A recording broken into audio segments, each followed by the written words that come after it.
Hello students, कैसे हैं आप लोग। होपफुली सब अच्छे होंगे और एंजॉय कर रहे होंगे ऑनलाइन क्लासेस जो भी आपकी चल रही हैं, उसको भी आप अच्छे से एंजॉय कर रहे होंगे। ठीक है, इसके पहले क्लासेस में हम लोगों ने मेमोरी यूनिट के बारे में पढ़ा था। Memory different type of memory पढ़ा था, यूनिट्स ऑफ मेमोरी पढ़ा था। मेजरमेंट कैसे करते हैं, कितने तरह के मेजरमेंट हैं अवेलेबल। टाइप ऑफ मेमोरी में हमने प्राइमरी मेमोरी, कैश मेमोरी और आपकी सेकेंडरी मेमोरी के बारे में डिस्कस किया था। अगर आपको कोई डाउट है तो पिछला वाला जो वीडियो है वो आपके यूट्यूब नोटिफिकेशन में भी होगा, मेरे यूट्यूब चैनल में भी होगा, आपके हमारा जो व्हाट्सएप ग्रुप है उसमें भी है, तो आप एक बार देख लीजिएगा तो आगे आपको और अच्छे से समझ में आएगा।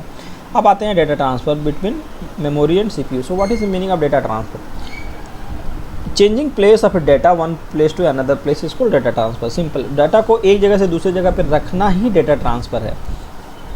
आप कैसे रखेंगे? सीपीयू को किसी फाइल की, किसी रिकॉर्ड की, किसी भी डेटा की ज़रूरत पड़ेगी तो सीपीयू अपने पास तो रखता नहीं है, क्योंकि because CPU is not a storage device ना। स्टोरेज डिवाइस मेमोरी होता है, तो सीपीयू को वो रिकॉर्ड मेमोरी से अपने पास लाना होता है, फेच करना होता है और फिर अपने पास वर्क करके फिर वो उसको किसी प्लेस पे जहाँ पे मेमोरी रहती है वहाँ पे भेजना होता है। ठीक है, तो ये सीपीयू को उस रिकॉर्ड, उस फाइल को अपने पास बुलाना, उस पर वर्क करना और वर्क करके फाइनली किसी सेम प्लेस पे या किसी अनदर प्लेस पे सेव कर देना ही कहलाता है डेटा ट्रांसफ़र। अपने पास बुलाना और भेज देना, बुलाना भेज देना, क्या है ये? डेटा ट्रांसफ़र है। अब डेटा ट्रांसफ़र सीपीयू से मेमोरी में हो सकता है, मेमोरी टू मेमोरी हो सकता है।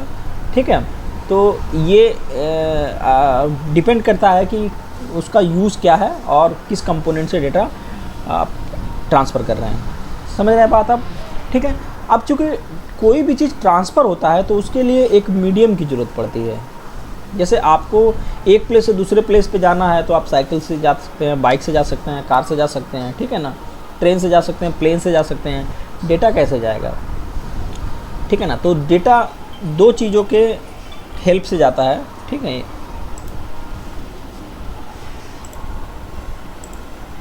तो दो चीज़ों की ज़रूरत पड़ती है। पहला पोर्ट और दूसरा मीडिया। पोर्ट और मीडिया से ही डेटा ट्रांसफ़र हो पाता है। पोर्ट क्या होता है? जहाँ पे एक डिवाइस को दूसरे डिवाइस से हम कनेक्ट करते हैं, ठीक है ना। और मीडिया क्या होता है? जिस मीडिया के थ्रू डेटा ट्रांसफ़र होता है। ठीक है ना, आप देखिए आज के डेट में ब्लूटूथ से भी फाइल ट्रांसफ़र होते हैं, तो उसका मीडिया क्या है? कोई वायर तो है नहीं, वो वायरलेस मीडिया है। ठीक है ना, वाईफाई से डाटा ट्रांसफ़र होते हैं। और आप देखे होंगे कि वायर से भी डाटा ट्रांसफ़र होते हैं, आपके कंप्यूटर टू कंप्यूटर, ठीक है ना, मेमोरी टू मेमोरी।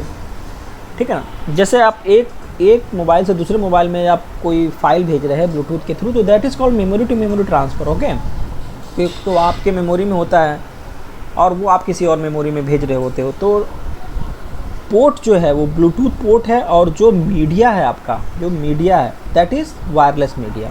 आप समझ रहे हैं बात? अगर आप सेम चीज़ वायर से भेज रहे हैं, सेम चीज़ वायर लगा के, यूएसबी केबल लगा के भेज रहे हैं, तो जो पोर्ट है वो यूएसबी है। ठीक है ना, जो पोर्ट आप यूज़ कर रहे हैं डिवाइसेस को कनेक्ट करने के लिए वो यूएसबी है और जो मीडिया यूज़ कर रहे हैं आप वो वायर है।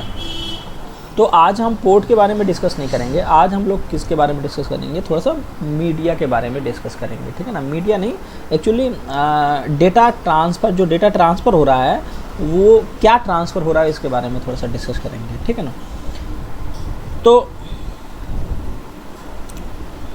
हाँ, एक चीज़ और मैं बता दूं कि जिस मीडिया के थ्रू आप डेटा ट्रांसफ़र करते हैं उसको हम यहाँ पे वायर नहीं बोलते हैं, सॉरी हमने वायर यूज़ किया, केबल यूज़ किया, उसको हम बस बोलते हैं। क्या बोलते हैं? बस, BUS। ठीक है ना, तो उसको हम यहाँ पे वायर या उसको केबल ना बोल के हम उसको क्या बोलेंगे? हम उसको बस बोलेंगे। ठीक है ना, अब बस आप इन जनरल सोचिए कि आपके सीपीयू से बहुत सारे डिवाइसेस कनेक्ट होते हैं। आपके सीपीयू से हो सकता है आपका हार्ड डिस्क कनेक्ट हो सकता है आपका रैम कनेक्ट हो सकता है आपका सेकेंडरी हार्ड डिस्क कनेक्ट हो सकता है एक दो पेन ड्राइव कनेक्ट हो सकता है मोबाइल आपका कनेक्ट हो।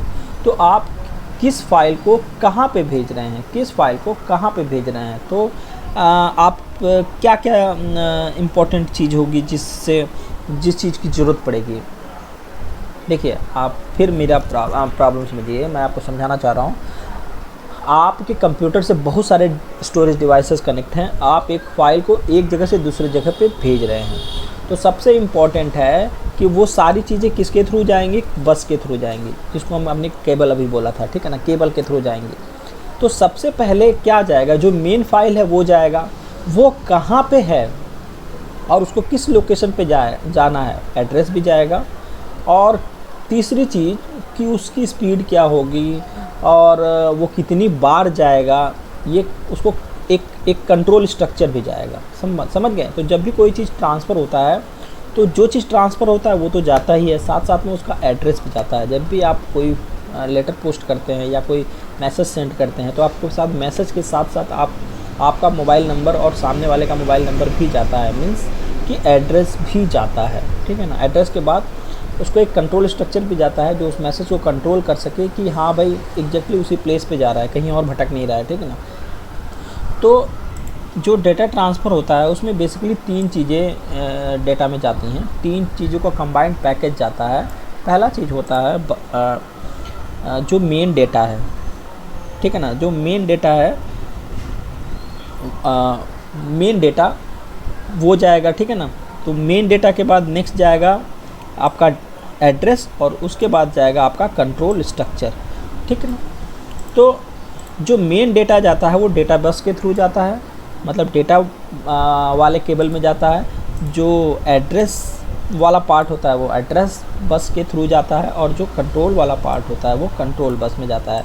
और ये तीनों बस जो होती हैं ना, ये तीनों बस एक कॉमन बस में अटैच्ड होती हैं, मतलब वो एक कंप्लीट पैकेज होता है, कंप्लीट कॉम्बिनेशन होता है जिसमें डेटा भी होगा, एड्रेस भी होगा और कंट्रोल भी होगा। उन तीनों बस का एक कॉमन कॉम्बिनेशन होता है। जैसे आप ये समझिए कि ये जो कंप्लीट है, ये कंप्लीट डेटा ट्रांसफ़र का एक बस है, ये कंप्लीट डेटा ट्रांसफ़र का एक बस है। जैसे आप यूएसबी केबल आप ओपन करेंगे, केबल के अंदर जब जाएंगे तो उसके अंदर कंट्रोल बस रहेगी, उसके अंदर एड्रेस बस रहेगी और उसके अंदर डेटा बस रहेगी। वो तीन चीज़ों का कंबाइंड पैकेज होता है, ठीक है ना।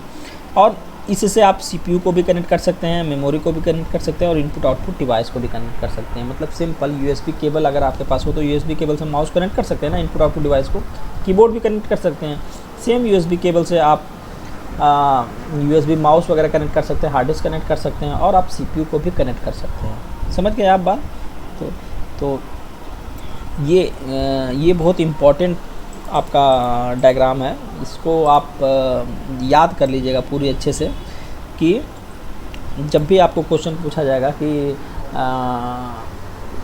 बस क्या होता है, ठीक है ना, तो आपको ये बताना पड़ेगा, ये डायग्राम बताना पड़ेगा, ये एड्रेस बस, कंट्रोल बस, ये क्या होते हैं तो इनके बारे में समझाना पड़ेगा। इस डायग्राम के थ्रू समझाएंगे तो और अच्छे से आपको अच्छा नंबर मिलेगा, ठीक है ना।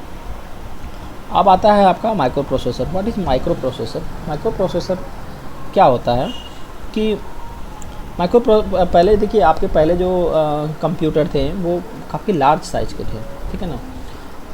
तो आज से 20-25 साल पहले क्या होता था कि प्रोसेसर जो होता था वो उसका साइज़ जो होता था वो देखा जाए तो बहुत